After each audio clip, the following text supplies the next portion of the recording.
Në lërë e hadë me këto problemet e krimit sa ta zhvillojmë pak Shqipërinë. Të gjithë vendet e botës janë bërë me para krimi. Çdo vend i botës ka para informale. Këto ishin disa nga mesazhet më të moderuara që mora pak ditë më parë, kur në një postim në rrjetet sociale u shpreha që SPAK-u me disa aksione të ditëve të fundit, jo që nuk po e pengon ekonominë e turizmit, siç pretendonte një prej zhvilluesve të turizmit në jug, por po e ndihmon atë për ta pastruar dhe për ta kthyer nga një turizëm në disa zona të Shqipërisë specifik për këtë kategori, po quaj trafikantësh, kontrabandistësh, shkelësish ligjit që kanë para me shumicë, në një turizëm normal që zhvillohet si në çdo vend tjetër të botës. Do më thëmë, për të sqaruar dhe njëherë ideja ishte që një prej zhvilluesve të turizmit më tha që SPAK-u na mori në qafë këtë verë, sepse ka arrestuar 2-3 grupe kriminale në fillim qershorit dhe këto grupe kriminale janë larguar tashmë nga vendet që frekuentonin turizëm, duke lënë boshllëkën për restorante apo nëpër hotele.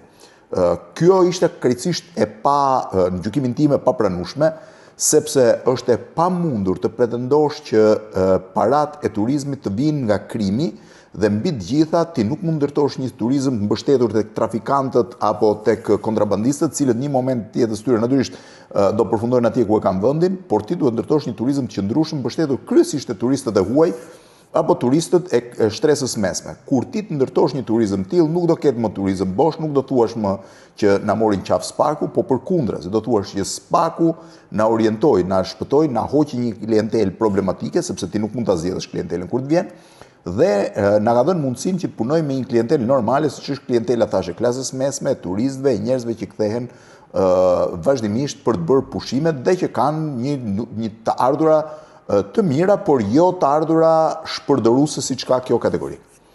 Kur bëra këtë postim, mora një numër pafund mesazhesh të drejtë për drejtë, ca janë mesazhe idioteske që fillojnë thonë çketi me krimin, këta janë skifterët tanë, çunat tanë, trimat tanë, që padyshim lidhen me një lloj kulti të banditit dhe të kriminalit në shoqërinë shqiptare, që është një nga fatkeqësitë më të mëdha dhe një nga fatkeqësitë që po cënon sidomos të rinjt dhe rinin në Shqipëri.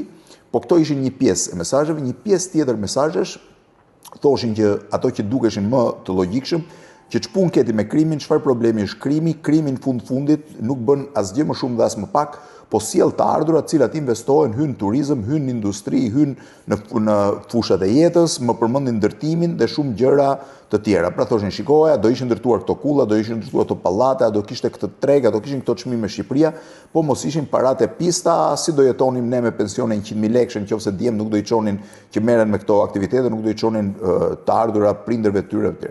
Tani insistoj dhe njerë, nuk ka ekonomi të shëndosh të mbështetur mbi parat e krimit dhe korrupsionit.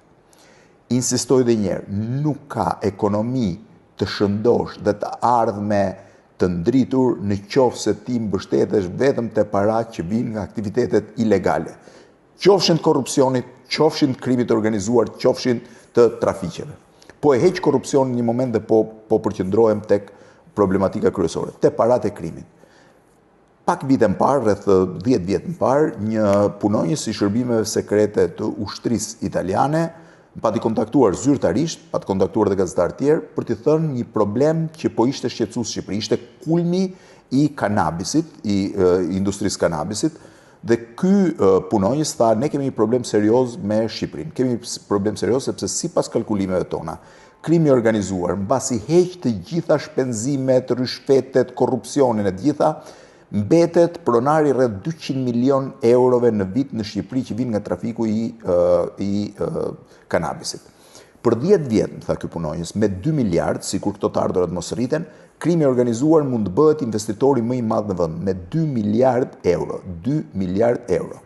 Por, ajo që ishte më shqetësuese sipas tij ishte fakti që në një moment kur trafikantët e kanabisit dhe drograve të lehta gjejnë rrugët e trafikimit drejt Europës Perëndimore, në të gjitha rastet tha ai, është vërtetuar që ata kalojnë në trafikun e drograve të rënda dhe problematike, sepse i kanë gati infrastrukturën dhe futen kështu duke shndruar dhe duke bërë lojtar në një fushë shumë herë më të madhe, që është fusha e krimit, fusha e trafikut ndërkombëtar të drogës dhe të problemeve të tjera që lidhen pastaj me trafiqet.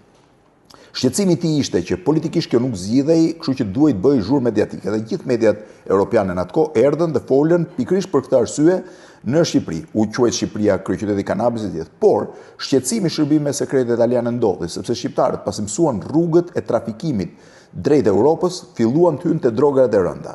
Hapja e SkyECC-s dhe Encrociatit dëshmoi dhe tregoi që personazhet shqiptar janë posedues të miliona eurove. Por këto miliona euro që po futen dhe po investohen në ekonominë shqiptare, a janë euro në një farë mënyre që vlen për ekonominë? Tani po marr disa shembuj.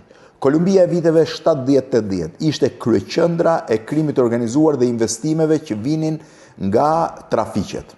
Nuk pa prosperitet asnjë moment. U duk momentin e parë sikur ndërtuan ca pallate, ca stadiume, ca shkolla, por afatgjat ishte katastrofë për Kolumbinë.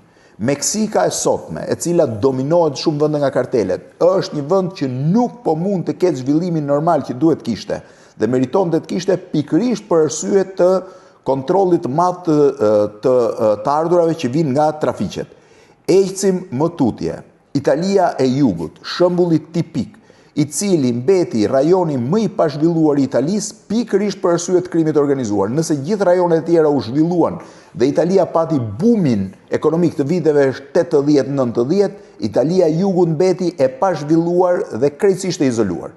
Afganistani, në momentin që kontrolluan nga trafikantët, nga lordët e drogës, humbi të gjithë mundësinë që të kishte një lloj zhvillimi dhe u kthye në një shtet kriminal, në një shtet terrorist.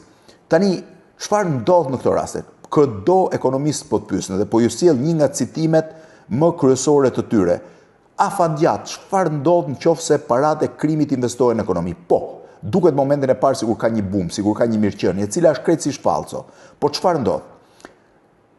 Duket sikur rritet likuiditeti në ekonomi, duket sikur rritet pak konsumi, duket sikur financohet pak ndërtimi, duket sikur rriten pasuritë e palujshme dhe ti ke një vlerë më të madhe, duket sikur sjellin valot huaj. Po nga ana tjetër, është një katastrofë, sepse në të gjitha rastet humbet. Bizneset e ndershme nuk konkurrojnë dot, thot një nga ekonomistët, me kapitalin kriminal. Rritet korrupsionin politik dhe në administrat në një mënyrë tillë që për pak vite kthehet në mbytës për shoqërinë. Investitorët serioz largohen, ata që janë afatgjat. Sistemi bankar ekspozohet ndaj rreziqeve të pastrimit parave. Çmimet e pronave fryen artificialisht. Nuk është çmimi normal i pronave. Ekonomia bëhet e varur nga kapitali kriminal. Bosët e krimit, që njëherë një kohë veprojnë me rregullat e tyre që nuk kanë lidhje me ligjin, fillojnë veprojnë legalisht dhe në ekonomi, duke kriminalizuar atë.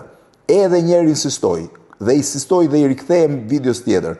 Nëse s'paku bëri mirë që goditi grupet kriminale dhe shpëtoi turizmin, jo e dëmtoi, parat kriminale dhe shpresa që parat e pista do zhvillojnë ekonominë, është një prej katastrofa më të mëdha në vend. Nuk ka ekonomi të zhvilluar me para kriminale, nuk ka vend normal me para droge.